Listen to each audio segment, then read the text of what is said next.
সামনে মন্দিরটা তোমরা দেখতেই পাচ্ছ, এই হচ্ছে বাবার মন্দির। দেখো এইটুকু জায়গার মধ্যে পুরো দ্বাদশ জ্যোতির্লিঙ্গকে সুন্দরভাবে ফুটিয়ে তোলা হয়েছে। এই হচ্ছে 51 ফুট মহাদেবের মূর্তি, আর এই হচ্ছে সামনের মন্দির। এই শিব মূর্তিটা কিন্তু পুরোপুরি রূপ দিয়ে বানানো।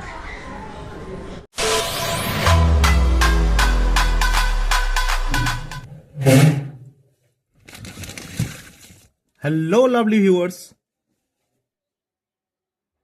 তো আজকে বছরের ৪র্থতম দিন, আর তোমাদের সবাইকে জানাই হ্যাপি নিউ ইয়ার। তো আজকে আমরা যাচ্ছি মহাদেবের কাছে। তো আমাদের সেটআপ পুরো রেডি হয়ে গেছে, তো চলো রেডি হয়ে মোটো ব্লগিং স্টাইলে দেখা হচ্ছে। Hello guys, welcome to a fresh new blog. আমি সৌম্য, আর তোমরা দেখছো পথের উপকথা। এটা আমাদের নতুন বছরের নতুন ভিডিও, তাই তোমাদের সবাইকে জানাই হ্যাপি নিউ ইয়ার। আর তোমরা কিন্তু অবশ্যই কমেন্টে আমাকে রিপ্লাই করতে ভুলবে না। আজকে আমাদের ডেস্টিনেশন কোথায় হতে চলেছে সেটা তো তোমরা টাইটেল আর থাম্বনেল দেখে দেখেই নিয়েছো। এতদিন আমি জানতামই না যে আমাদের হাওড়া জেলায় এইরকম একটা হিডেন জেম আছে। তো আজকে আমাদের ডেস্টিনেশন খুব একটা বেশি দূরে নয়, আমরা মোটামুটি 40 কিলোমিটারের মতো রাইড করব। আর এখন বাজে সকাল 10টা। আমরা একটু সকাল সকাল বেরিয়েছি, কারণ যাতে সূর্যের আলো থাকে এবং তোমাদেরকে একটা ভালো ভিডিও প্রেজেন্ট করতে পারি। তো অনেক দিন পর আবার আমি রাইড করছি। আজকে রাইডিং গিয়ার্স পরে ফুল সেট আপ করে আমি রাইডে বেরিয়েছি। আর বাঁদিকে আমার কর্মক্ষেত্র আইটিসি, এখানেই আমি প্রতিদিন 8 ঘন্টা করে সময় কাটাই। আজকে সানডে, আর আমরা পুরো সপ্তাহ অপেক্ষা করি এই সানডের জন্য, কারণ এই সানডের দিনে আমরা একটু আমাদের এই পছন্দের বাইকটাকে নিয়ে বেরোতে পারি। আর এই যে রাইডিং জ্যাকেট, মাথায় হেলমেট পরে রাইড করার এই যে মজাটা, এটা একবার তো রাইডাররাই জানে। এই হচ্ছে আমাদের ধুলাগড় টোল প্লাজা। আর আজকে সানডের দিনের ট্রাফিকটা দেখো, মানে সাধারণত সানডে এত ট্রাফিক থাকে না।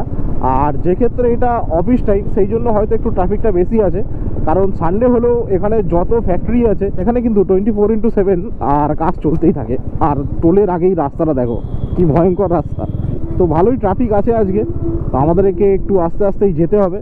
তো এখন আমরা ক্রস করছি ধুলাগড় টোল প্লাজা। আজ থেকে কিছু বছর আগে আমি যখন ধুলাগড়ে আসতাম, তখন সানডের দিনে আমাদের এই যে ফাঁকা জায়গাটা আছে, এখানেও কিন্তু প্রচুর সুপার বাইক আসতো। কিন্তু ট্রাফিক বেড়ে যাওয়ার কারণে আমাদের NH16-এ এখন কিন্তু সুপার বাইকটা অনেকটাই কমে গেছে। আমরা এখন ধুলাগড় ক্রস করছি, আর ধুলাগড় ক্রস করার পর আমরা কিন্তু রাস্তাটা অনেকটাই ফাঁকা পেয়ে গেছি।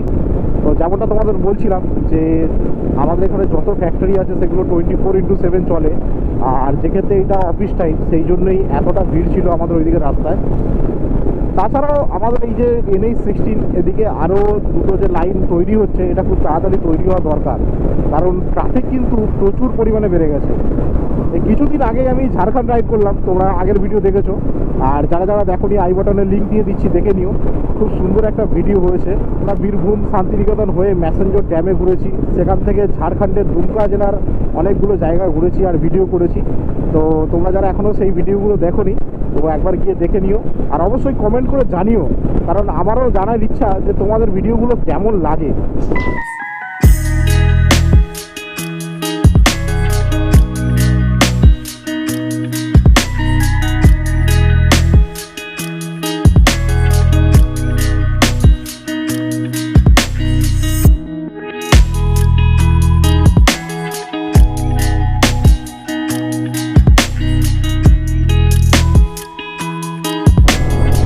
এখন আমরা পৌঁছে গেছি অঙ্কুরহাটি। আর এই হচ্ছে সেই জায়গা যেখানে প্রতি শুক্রবার বিশাল বড় হাট বসে। তোমরা দেখতে পাচ্ছ জায়গাটা কীরকম। আর প্রচুর মানুষের সমাগম হয় এখানে, আর প্রচুর জিনিসপত্র কেনাকাটা হয়, কারণ এই শুক্রবার এখানে যা যা বিক্রি হয় সেটা অত্যন্ত কম দামে বিক্রি হয়। তো এখন আমরা পৌঁছে গেছি কোনা রোডে। আর এখান থেকে দেখো দুটো রাস্তা বিভক্ত হয়ে যাচ্ছে। এই বাঁদিকে যে রাস্তাটা চলে যাচ্ছে, এটা চলে যাচ্ছে এই উপর দিয়ে কলকাতা। আর আমরা এখন সোজা মানে দিল্লি রোড ধরে নেবো। মুম্বাই রোড থেকে দিল্লি রোডে প্রবেশ করলাম। তো এখান থেকে আমাদের গন্তব্য আর বেশি দূর নয়। আমার বাঁদিকে এই বড় সুন্দর যে মন্দিরটা তোমরা দেখতে পাচ্ছ, এই মন্দিরটার নাম হচ্ছে পাকুড়িয়া সালাসার ধাম। আর আজকে মনে হয় এখানে কোনো অনুষ্ঠান আছে। আর এই মন্দিরটাও কিন্তু খুবই সুন্দর। তো তোমাদেরকে অবশ্যই একদিন এই মন্দিরটায় নিয়ে আসবো, আর এই মন্দিরটারও সুন্দর একটা ভিডিও তোমাদের দেখাবো। তো যদি তোমাদেরকে আমার পরের ভিডিওগুলো দেখতে হয়, তাহলে অবশ্যই চ্যানেলটাকে সাবস্ক্রাইব করে রাখতে হবে।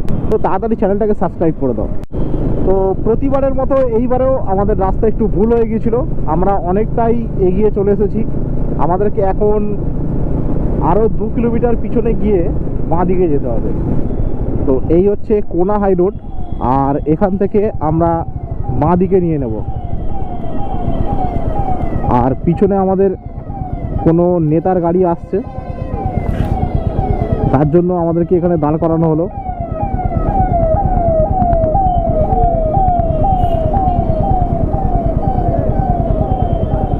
তো এই মোড়টা থেকে আমাদেরকে বাঁ দিকে নিয়ে নিতে হবে। তো এইখান থেকে আমাদের একটা কঠিন জার্নি শুরু হচ্ছে। এখান থেকে আমাদের যে নবান্ন, সেটা খুব একটা বেশি দূর নয়, আর এখান দিয়ে প্রতিদিন কিন্তু অনেক নেতা মন্ত্রীর গাড়ি পাস হয় নবান্ন যাওয়ার জন্য। এক্ষুনি তোমরা একটা দেখলে। তো তারপরেও এইখানের রাস্তাটার অবস্থা দেখো, অন্তত এই রাস্তাটাকে তো একটু ভালো করা উচিত। যে ব্রিজটা দিয়ে রাইড করছি, এটা কিন্তু অনেক পুরানো একটা ব্রিজ, আর সামনে একটা এরকম সুন্দর ব্রিজ তৈরি হচ্ছে, আর আমরা একদম গন্তব্যের সামনাসামনি চলে এসেছি। হয়তো এখান থেকে আমরা আমাদের ওই 51 ফুট উঁচু শিব মূর্তিটা দেখতে পাবো। তো আমরা বাবার মন্দিরের কাছে পৌঁছে গেছি। এই হচ্ছে বাবা বঙ্গেশ্বর বাবার গেট। তো চলো ভেতরের দিকে ঢোকা যাক।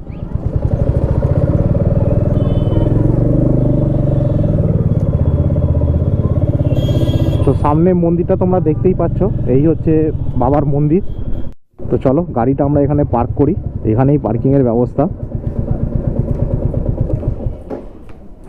তো এইখানে আমরা গাড়ি পার্ক করেছি, আর আমরা এখন সামনে দাঁড়িয়ে আছি মন্দিরের সামনে।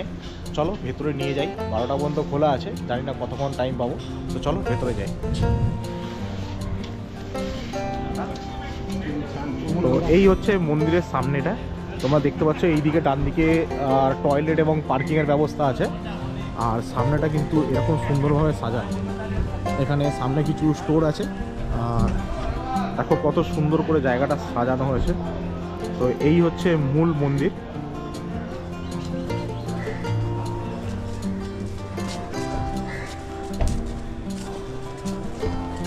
মন্দিরটা পুরোপুরি গঙ্গার সামনে। আর দেখো এখানে কিন্তু সেরকম কোনো বিশেষ ভ্যারাইটির ব্যবস্থা নেই, বিশেষভাবে তোমাকে জুতো রাখার জন্য পয়সা দিতে হবে বা গাড়ি রাখার জন্য পার্কিং চার্জ দিতে হবে, এরকম কোনো নেই। এই হচ্ছে মূল মন্দিরের ফ্রন্ট ভিউ, আর বেশ অনেক লোকজন এখানে আছে। তো এই হচ্ছে মূল শিবলিঙ্গ, তোমরা দেখতে পাচ্ছ। আর এই যে শিবলিঙ্গটা, এটা কিন্তু পুরোপুরি রূপো দিয়ে বাঁধানো।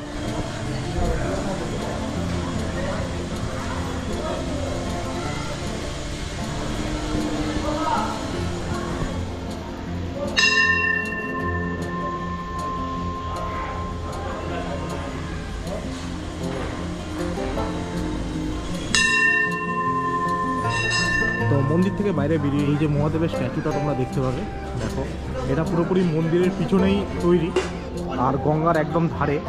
আর প্রচুর মানুষের ভিড় কিন্তু আজকে এখানে। দেখো এই হচ্ছে 51 ফুট মহাদেবের মূর্তি, আর এই হচ্ছে সামনের মন্দির। এইখানে একটা হচ্ছে নন্দী মহারাজের ছোট্ট স্ট্যাচু করা আছে। আর তোমাদের যেটা বলছিলাম সেটা হচ্ছে এই যে সামনে এই যে শিব মূর্তি, এই শিব মূর্তিটা কিন্তু পুরোপুরি রূপো দিয়ে বানানো। মহাদেবের মন্দিরের পাশেই এখানে একটা দেখো রাম সীতার মন্দির আছে। আর এই রাম সীতা মন্দিরের পাশেই এরকম একটা সুন্দর শিব পার্বতী নন্দী মহারাজের সুন্দর স্ট্যাচুটি করা আছে। এই স্ট্যাচুটির নিচে দিয়ে একটা রাস্তা আছে, আর এই রাস্তা দিয়ে আমরা এখন ভেতরের দিকে যাব। আর পুরো এইখানকার ভিউটা দেখো, গঙ্গার ধারে সুন্দর লাগছে জায়গাটা। তো চলো রাস্তা দিয়ে ভেতরের দিকে যাওয়া যাক।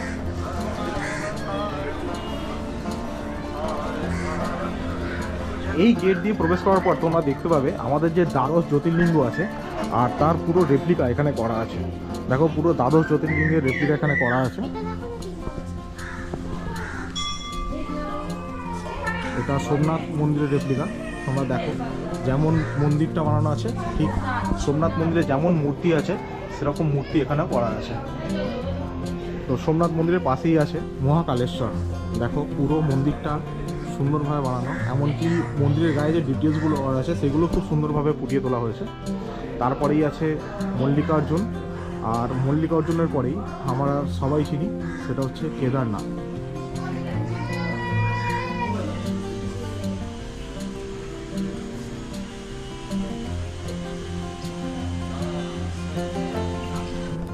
কেদারনাথের পর এটা আছে ত্রয়ম্বকেশ্বর।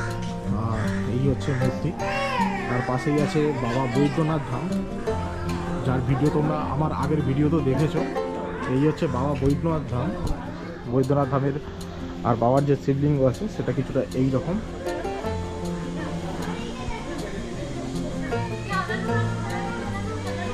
বৈদ্যনাথ ধামের পর আর এই হচ্ছে রামেশ্বর। তোমরা দেখো পুরো রামেশ্বর মন্দিরটা এখানে বানানো। আর এই হচ্ছে রামেশ্বরের মূল শিবলিঙ্গ। এখানে আছে নাগেশ্বর, নাগেশ্বরের পাশে ভীমাশঙ্কর।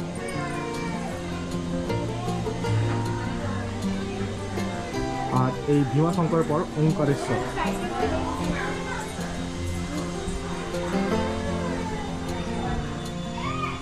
তো ওঙ্কারেশ্বর পর এটা হচ্ছে বাবা বিশ্বনাথ, দেখতে পাচ্ছ।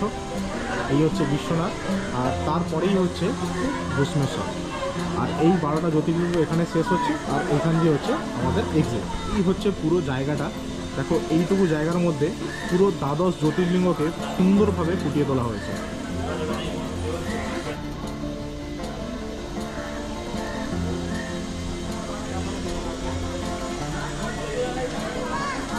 তো এই গেট থেকে বেরোনোর পরেই তোমরা কিন্তু এখানে এই সুন্দর ভিউটা দেখতে পাবে গঙ্গা, আর গঙ্গার সামনে এই শিব মূর্তি।